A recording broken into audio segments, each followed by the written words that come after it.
Primero con lo del evento, Presidenta, ¿le parece? De 30 años que mencionaba, en este 20 de noviembre se cumplen de esta Convención de los Derechos de los Niños, pero persisten estas políticas tutelares por parte de las autoridades. Así es, y yo creo que lo que vamos a ver en este evento es uno de los reflejos más intensos del tutelaje. Es decir, seguimos con la persistencia de pensar que el tener en estas instituciones y en separar de las familias a los niños y a las niñas es la mejor ruta. Y bueno, está probado que no. De entrada, en países como México, en donde tenemos aún todo lo que es la familia extensa, los primeras y lo que tendríamos que estar haciendo es mirar sobre estas alternativas a la institucionalización, pero pues es algo que no hacemos, ¿no? Tenemos ejemplos todo el tiempo, ¿no? El último más grande fue el de Mama Rosa, ¿no?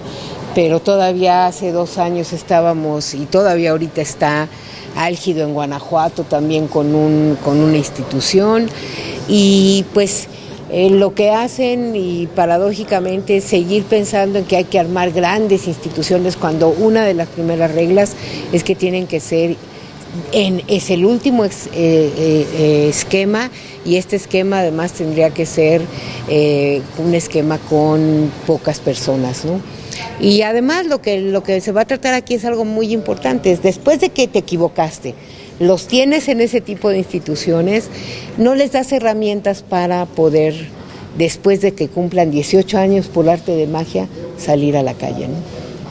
¿Hay una estimación de cuántos jóvenes están en esa situación que salen de de las instituciones aquí en México, por lo menos?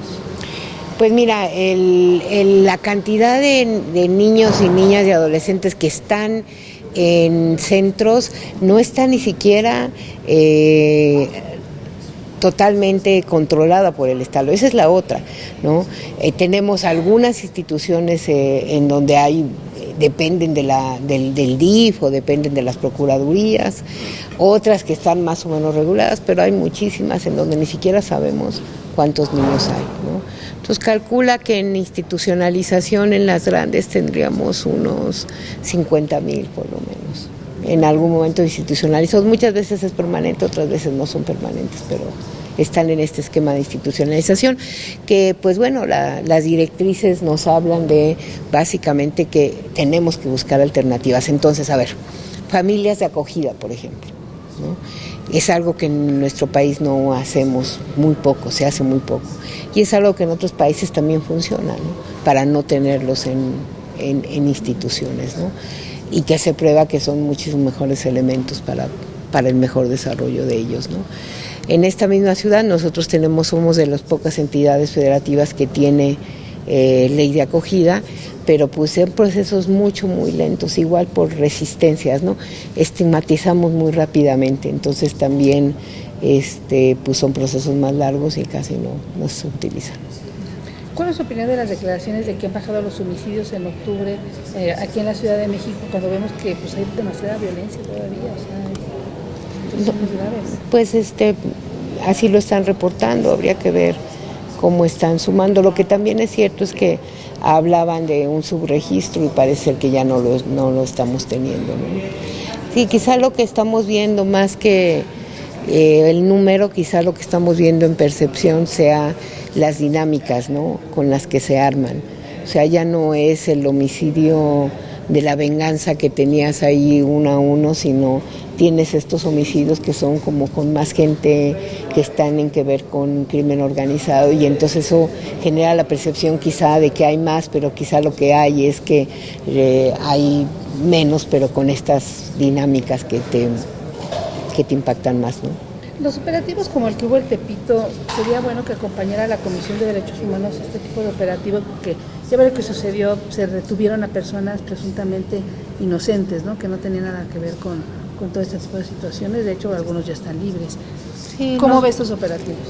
Nosotros, bueno, en ese operativo específicamente, el operativo no tuvo ningún elemento de detención arbitraria ni nada. Si ustedes se acuerdan, fue un operativo apegado a los estándares que tienen que seguir los operativos, entonces ahí no tendríamos. La otra parte es naturalmente debido proceso.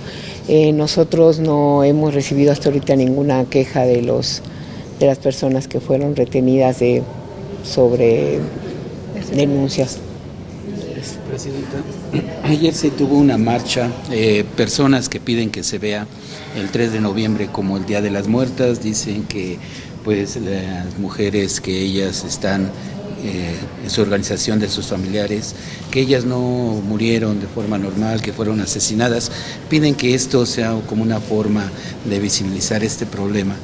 ¿Qué opinión le merece esto? Y dentro de este mismo sentido, la alerta de género sigue en revisión por parte de las autoridades. A ver, la parte del Día de las Muertas, de hecho, hay un grupo de organizaciones que desde el año pasado está con el instalar el 3 de noviembre como el Día de las Muertas, y hay otro grupo de organizaciones que dice que no, que tendría que no instalarse de esa manera. Yo ahí, pues, naturalmente, pues se respetan en ambos casos las decisiones que tengan. Lo que sí, eso sí es importante, es destacar qué es lo que traen a colación, más allá de que sea, ¿no? Y yo creo que lo que traen a colación es que celebras, y nosotros tenemos una manera de celebración y de festividad y de relación hasta la muerte, con la muerte particular, pero que en este caso son más bien conmemoraciones y son denuncias, ¿no? Porque pues tenemos ahí esta parte exactamente que tiene que ver con las muertes violentas, en donde no hay una explicación de naturalidad, sino hay una denuncia, ¿no? Entonces creo que ahí es válido, digamos, el proceso que hay para visibilizar las muertes violentas, en este caso de mujeres y de niñas, ¿no? Y de adolescentes en la ciudad y en el país. En lo que toca la alerta de género, bueno, hay dos procesos que siguen pendientes. Uno, el que tiene que ver con la resolución judicial, que como ustedes se acuerdan, la Secretaría de Gobernación puso un amparo con relación a lo que el juez había dictaminado sobre la alerta. Lo otro es que en la misma no declaratoria de la alerta de género estaban planteadas 17 acciones que tienen que reportar a principios de diciembre como acciones a corto plazo, y la demanda, es decir, ahorita de todos modos ya hay una solicitud, otra solicitud por algunas organizaciones en algunas delegaciones, en algunas alcaldías, entre ellas Tlalpan, pero les doy el dato ahorita, se los mando cuáles son, que ya están solicitando otra declaratoria. Si la cuenta que esta declaratoria era del 2017, la que está digamos en litigio, pero ahorita ya hay otra solicitud de declaratoria en algunas alcaldías, les doy el dato ahorita, ¿no? De cuáles, a Gobernación, y entonces ya están valorando igual. Entonces vamos sobre, ahora sí que varias alertas en proceso. El problema se ha agravado, Presidenta. Pues el problema se agrava en la medida que no se atiende, ¿no? Entonces seguimos y las historias están ahí.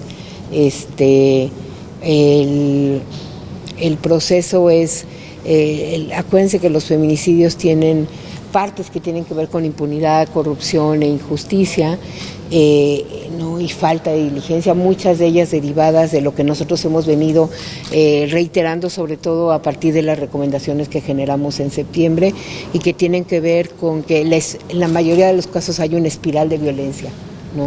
Y en estos casos, en la mayoría de estos también estás hablando primero que se da mucho en el ámbito inicialmente de la familia, de los hogares, de las relaciones interpersonales, y que entonces tendríamos que empezar a investigar desde ahí para prevenir a que la escalada no llegue a lo que tiene que llegar. Entonces creo que esa es una de las rutas, ¿no?